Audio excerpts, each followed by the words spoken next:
Internet की छोटी कहानी जो बाद में जाके सच निकली, लेकिन कैसे? 2012 में एक आदमी अपना ड्रामा एक्सपीरियंस शेयर करता है, पर सब उसे फेक बोल के इग्नोर कर देते हैं। इस पोस्ट में वो बंदा बताता है कि रात को 2 बजे वो वॉक पे निकला था, लेकिन उसे दूर से एक नाचते हुए आदमी की परछाई दिखती है। उसे लगा अरे ये तो बदमाश है, नशा करके नाच रहा है। लेकिन वो आदमी नाचते हुए इस बंदे के पास आने लगता है, तो वो रोड के दूसरे साइड चलने लगता है, पर पीछे मुड़ के देखा तो वो आदमी फिर वही नाचते नाचते उसके पीछे आ रहा है। उस आदमी के चेहरे पे एक अजीब सी स्माइल थी। अब वो बंदा अनकंफर्टेबल होकर तेज तेज चलने लगता है ताकि उस बंदे से पीछे छुड़ा सके। फिर कुछ देर बाद वो मुड़ के देखता है तो वो नाचने वाला आदमी नीचे झुक के बैठा होता है, पर एकदम से खड़ा होकर वो उसके पीछे भागने लगता है। डर के मारे वो बंदा अपनी पूरी जान लगा के भागता हुआ मेन रोड पे आ जाता है। तभी दूर से वो आदमी उसे क्रीपी सी स्माइल दे रहा होता है, लेकिन कहानी यही खत्म नहीं होती। इस पोस्ट के बाद बहुत लोगों ने बताया कि सिएटल के एसी एरिया में उनके साथ भी ऐसा कुछ हुआ है, और कुछ पे तो इस आदमी ने अटैक भी किया है और लोगों ने इसे नाम दिया था स्माइलिंग मैन।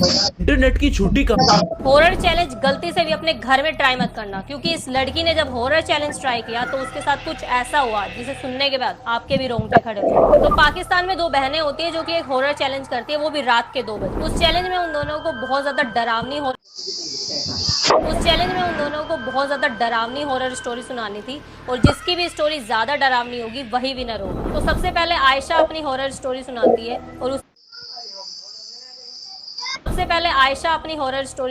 है, और उसके बाद उसकी बहन स्टोरी सुनाती है। लेकिन इसकी स्टोरी सुनने के बाद आयशा पोजेस्ड हो जाती है। आप वीडियो देखो और कमेंट करके बताओ कि क्या वो सच में पोजेस्ड हो गई है। अच्छा जी, अल्लाह का नाम लो।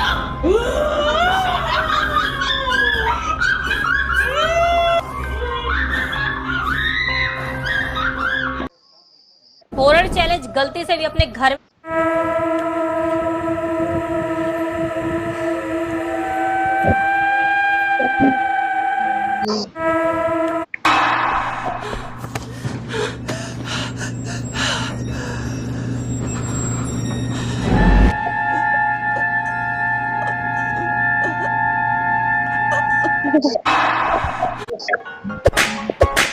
बाबा कैसे पकड़ के लेके जा रहा है? ये बाबा नहीं, तांत्रिक है मेरे गुरु। जो भी है लेकिन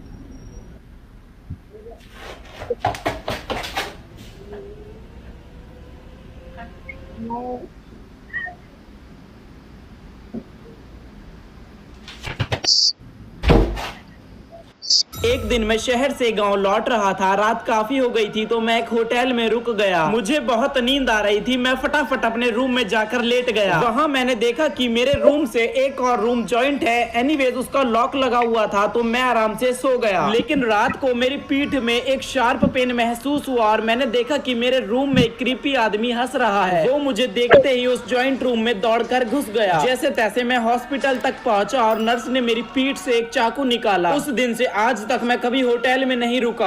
एक दिन मैं शहर से गांव लौट रहा था। रात काफी हो गई थी तो मैं एक होटल में रुक गया। मुझे बहुत नींद आ रही थी। मैं फटाफट अपने रूम में जाकर लेट गया। वहां मैंने देखा कि मेरे रूम से एक और रूम जॉइंट है। एनीवेज उसका लॉक लगा हुआ था तो मैं आराम से सो गया। लेकिन रात को मेरी पीठ में एक शार्प पेन महसूस हुआ और मैंने देखा कि मेरे रूम में एक क्रीपी आदमी हंस रहा है। वो मुझे देखते ही उस जॉइंट रूम में दौड़कर घुस गया। जैसे तैसे मैं हॉस्पिटल तक पहुंचा और नर्स ने मेरी पीठ से एक चाकू निकाला। उस दिन से आज तक मैं कभी होटल में नहीं रुका। एक दिन मैं शहर से गांव लौट रहा था। आज मैंने एक वीडियो देखी जो कि मेरे समझ में तो नहीं आई कि उसमें हुआ क्या है। आप चाहे उसे मैट्रिक्स ग्लिच बोल लो या फिर कोई एबनॉर्मल एक्टिविटी बोल लो, कुछ भी बोल लो, लेकिन वो था बहुत अजीब। वीडियो देखो आप।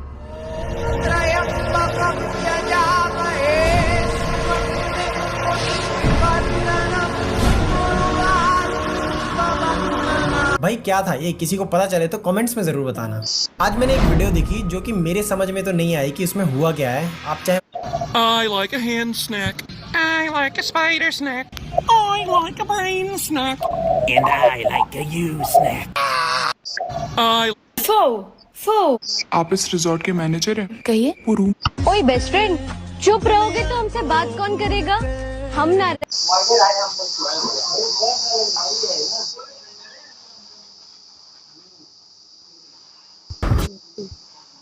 This week we were lucky enough to attend the premiere of Wolfman, the new film from writer-director Leigh Whannell, who is of course known for Saw. So hello, स्वागत है तुम्हारा आज के इस नए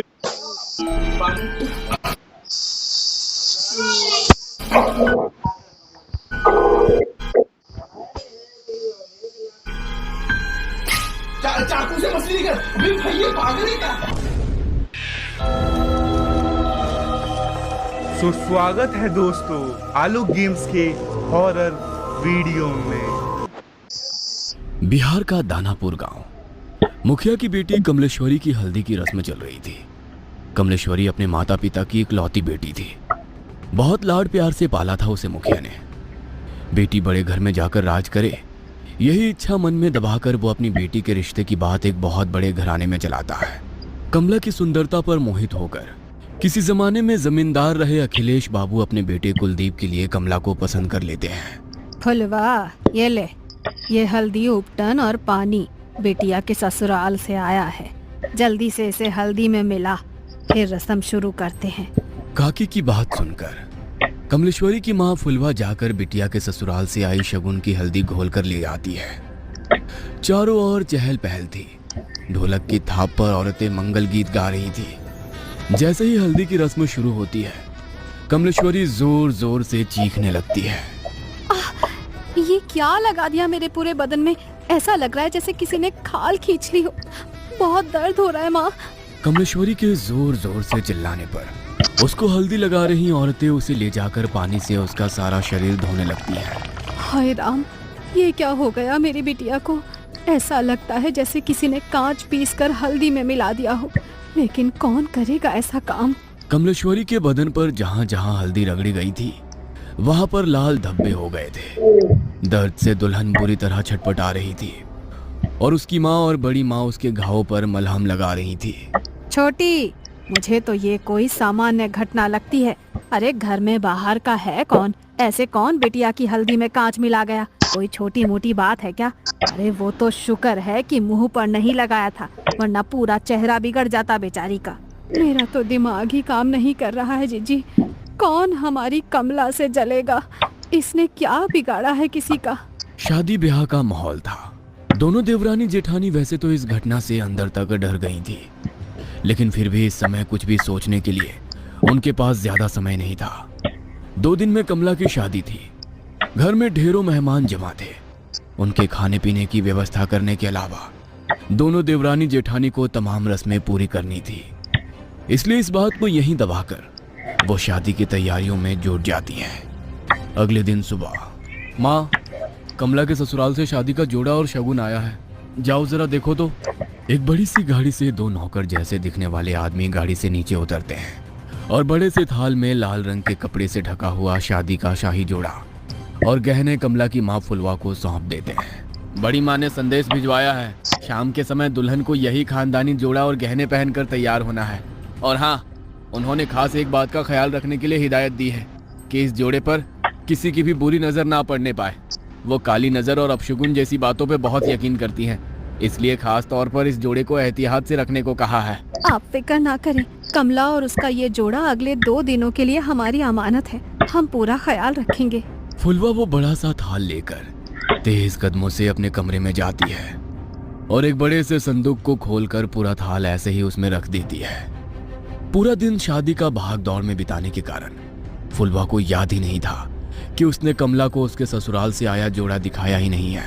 अगले दिन दोपहर 4 बजे, फुलवा, अरे कमला को तैयार करने का समय हो गया है। इसके ससुराल से जोड़ा आया था ना, कहाँ रखवाई हो?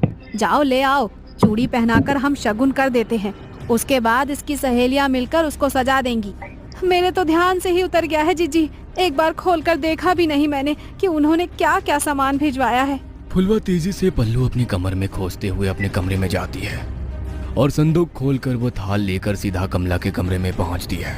ए छोटी, ये क्या भिजवाया है इसके ससुराल वालों ने? अरे दिमाग तो ठिकाने पर है। ये लाल रंग के शगुन के जोड़े के साथ काले रंग की चूड़ियाँ कौन भिजवाता है? अरे ये तो अपशगुन होता है। कहने को तो इतने बड़े लोग हैं, लेकिन क्या यही समझदारी है इन ऊंची हवेली वालों की? अरे नई दुल्हन को काली चूड़ियाँ कौन पहनाता है भला? हाँ जीजी, ये सब मैं क्या जानूं। अब इसके ससुराल से आया है तो मैंने तो ऐसे का ऐसा ही उठाकर संदूक में बंद कर दिया था जीजी। अब हो सकता है बड़े लोग हैं, उनके कुल में कोई परंपरा हो नई दुल्हन को काली चूड़ी पहनाने की। अरे आधी जिंदगी बीत गई है हमारी, हमने तो कभी नहीं देखा कि किसी दुल्हन के लिए ससुराल से काले रंग का जोड़ा या चूड़ियाँ आई हो। अरे शादी सिर्फ उनकी बहू की नहीं हो रही, अरे हमारी बिटिया की भी हो रही है। मैं तो कहती हूँ कि काली चूड़ी को हटा दे और लाल चूड़ी पहना इसे सुहाग जोड़े के साथ। अरे नहीं जीजी, वो जो नौकर आए थे ना इस जोड़े के साथ, वो खास तौर पर कह गए थे कि छोटी बहू जी को यही जोड़ा पहनाकर तैयार करना है। कमला की माँ की बात सुनकर उसकी जेठानी कमला के हाथों में वही काली चूड़ियाँ पहना देती है। कमला के ससुराल से आया हुआ लहंगा बहुत ही शानदार था। लहंगे को देखकर ऐसा लगता था जैसे किसी रानी महारानी की पोशाक हो। जैसे ही कमला की सहेलियां दुपट्टा कमला को पहनाने लगती हैं, तभी एक सहेली जोर से चीखती है और वो 2 कदम पीछे हट जाती है। क्या हुआ मीना, तू चिल्लाई क्यों?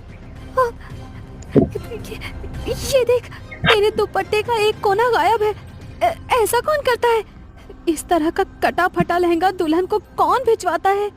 कमला की सहेली की चीख सुनकर फुलवा एक बार फिर दौड़ते हुए बेटी कमला के कमरे में आती है और जैसे ही वो दुपट्टे का कटा हुआ कोना देखती है, अपना माथा पकड़ लेती है।